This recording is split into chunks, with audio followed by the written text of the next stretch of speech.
Tomorrow, in a very real sense, your life, the life you author from scratch on your own, begins. How will you use your gifts? What choices will you make? Will inertia be your guide, or will you follow your passions? Will you follow dogma, or will you be original? Will you choose a life of ease, or a life of service and adventure? Will you wilt under criticism, or will you follow your convictions? Will you bluff it out when you're wrong, or will you apologize? Will you guard your heart against rejection, or will you act when you fall in love? Will you play it safe, or will you be a little bit swashbuckling?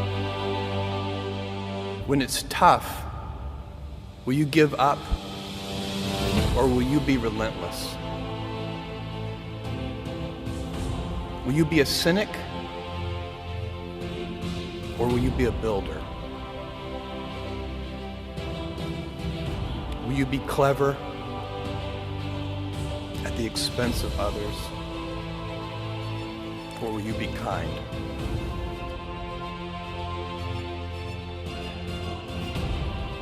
When you are 80 years old, and in a quiet moment of reflection, narrating for only yourself the most personal version of your life story,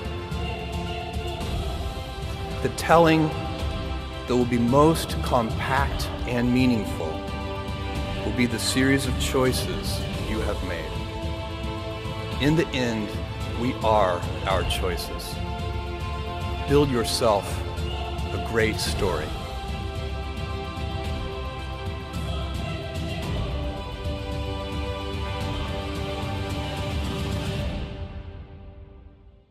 What I want to talk to you about today is the difference between gifts and choices.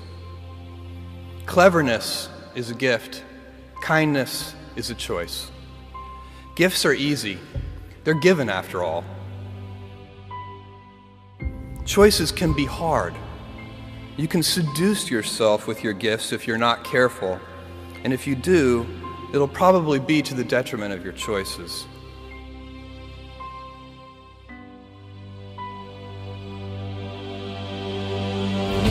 Jules Verne, Mark Twain, Galileo, Newton, all the curious from the ages would have wanted to be alive, most of all, right now.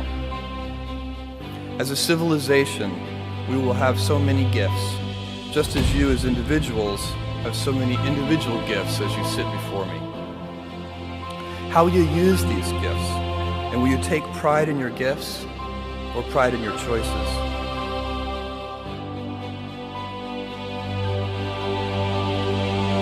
I got the idea to start Amazon 16 years ago. I came across the fact that web usage was growing at 2,300% per year, and I'd never seen or heard of anything that grew that fast. And the idea of building an online bookstore with millions of titles, something that simply couldn't exist in the physical world, was very exciting to me. I just turned 30 years old, and I'd been married for a year. I told my wife, Mackenzie, that I wanted to quit my job and go do this crazy thing that probably wouldn't work, since most startups don't, and I wasn't sure what would happen after that. Mackenzie told me I should go for it. I'd always wanted to be an inventor, and she wanted me to follow my passion. I didn't think I'd regret trying and failing, and I suspected I would always be haunted by a decision to not try at all. After much consideration, I took the less safe path to follow my passion, and I'm proud of that choice.